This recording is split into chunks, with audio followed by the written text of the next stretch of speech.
Selamat pagi, kami dari kelompok 2 ingin mempresentasikan penjelasan mengenai kuis 2.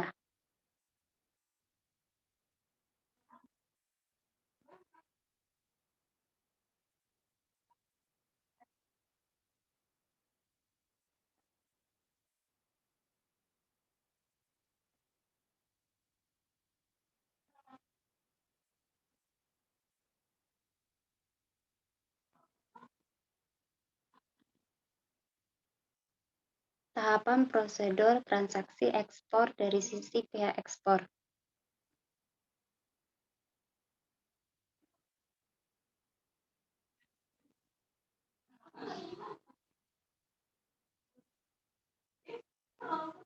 Dari pihak eksportir. 1. Menerima pesanan order dari importir. 2. Menerima letter of credit dari bank di negara eksportir yang merupakan advising bank atau dapat bertindak sebagai conforming negotiation bank. 3. Menyediakan barang-barang ekspor atau bila ekspor produsen atau memesan barang dari produsen. 4. Melakukan pengepakan barang ekspor dengan atau tanpa bantuan ekspedisi. 5. Memesan ruangan kapal pada maskapai pelayaran. 6. Melakukan pembuatan barang dengan atau tanpa perusahaan ekspedisi. 7. Menyediakan dan mengurus bill of lading pada maskapai pelayanan. 8. Menutup asuransi tergantung syarat letter of credit. 9. Menyediakan faktur dan dokumen-dokumen pengapalan yang disyaratkan dalam letter of credit. 10. Menyerahkan dokumen-dokumen dan mengajukan WSL kepada advising atau negotiation bank untuk memperoleh pembayaran sesuai dengan syarat letter of credit. 11. Memperoleh pembayaran WSL dari advising atau negotiation bank. 12. Menerima salinan atau kopi dokumen-dokumen pengapalan kepada importir atau pemberitahuan pengapalan kepada importir. 13. Dalam hal ekspektasi wesel, meminta bank untuk mendiskontokan wesel bila mendapatkan kredit dari bank, melunasi kredit tersebut dengan pembayaran hasil transaksi. Dari pihak importir.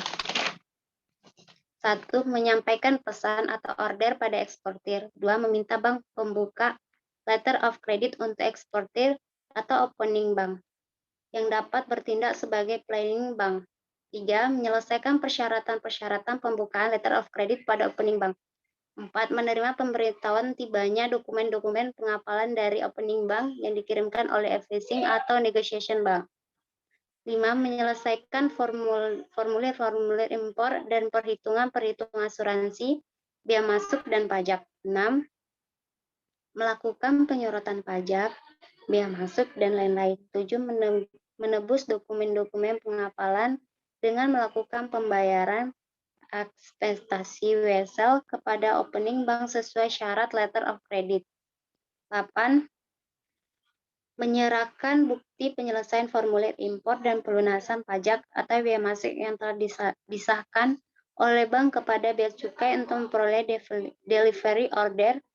9. Menyerahkan DO dan BL kepada maskapai pelayaran untuk mengeluarkan barang-barang dengan atau tanpa perusahaan ekspedisi. 10. Mengajukan klaim ganti rugi kepada eksportir atau kepada maskapai asuransi dalam hal terdapat kehilangan atau kerusakan barang. 11. Melunasi wesel pada tanggal jatuh tempo jika belum diselesaikan dengan bank. Dokumen-dokumen dalam perdagangan internasional ekspor dan impor tersebut dapat dibedakan dalam 3 kelompok, yaitu dokumen induk, dokumen panjang, penunjang, dan dokumen pembantu. Yang dimaksud dengan dokumen induk adalah dokumen inti yang dikeluarkan oleh Badan Pelaksanaan Utama Perdagangan Internasional yang memiliki fungsi sebagai alat pembuktian pelaksanaan suatu transaksi. Dokumen penunjang adalah dokumen yang dikeluarkan untuk memperkuat atau merinci keterangan yang terdapat dalam dokumen induk. terutama faktur atau invoice. Selanjutnya dibacakan oleh Elvrina.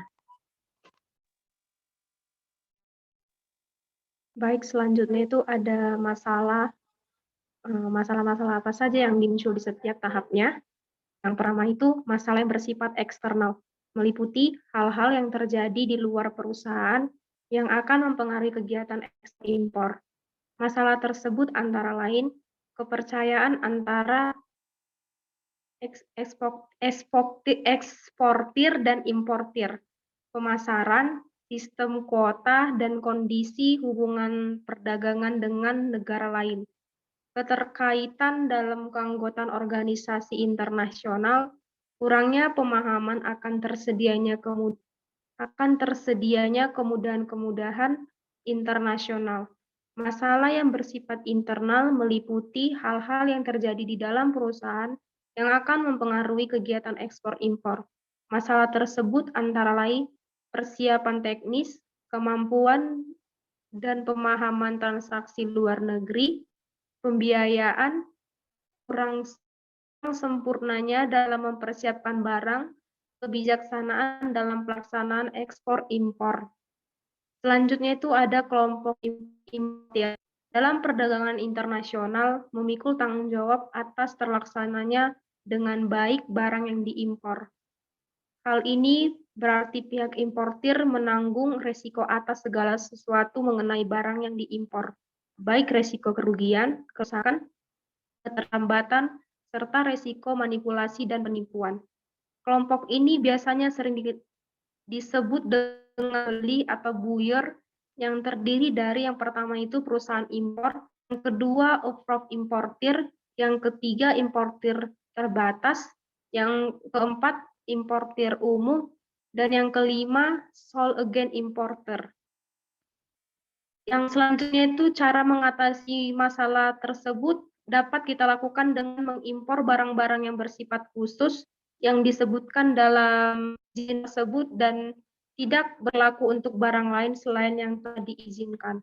Yang kedua, mengimpor komoditi tertentu untuk tujuan tertentu pula yang dipandang perlu oleh pemerintah. Yang ketiga, menjaga kualitas impor dengan baik sampai dengan ke tangan pembeli. Selanjutnya itu jenis LC yang digunakan eksportir itu yaitu irrecoverable dan confirmed atau confirmed LC karena ini adalah yang paling aman khususnya bagi eksporter karena pembayarannya dijamin secara penuh dan bank penerbit maupun bank penerus. Selanjutnya itu akan disambung dengan teman saya Via.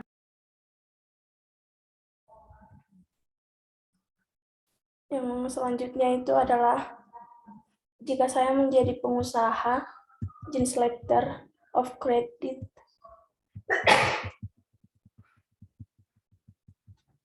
Jika saya menjadi pengusaha jenis letter of credit yang akan saya gunakan saat bertransaksi ekspor-impor dalam bentuk importir adalah irrevocable dan confirmed letter of credit. Letter of credit yang dianggap paling sempurna dan paling aman dari sudut penerima letter of credit atau beneficiary karena pembayaran atau pelunasan wesel yang ditarik atas letter of credit ini dijamin sepenuhnya oleh opening bank maupun oleh advising bank bila segala syarat-syarat dipenuhi serta tidak mudah dibatalkan karena sifatnya irrevocable.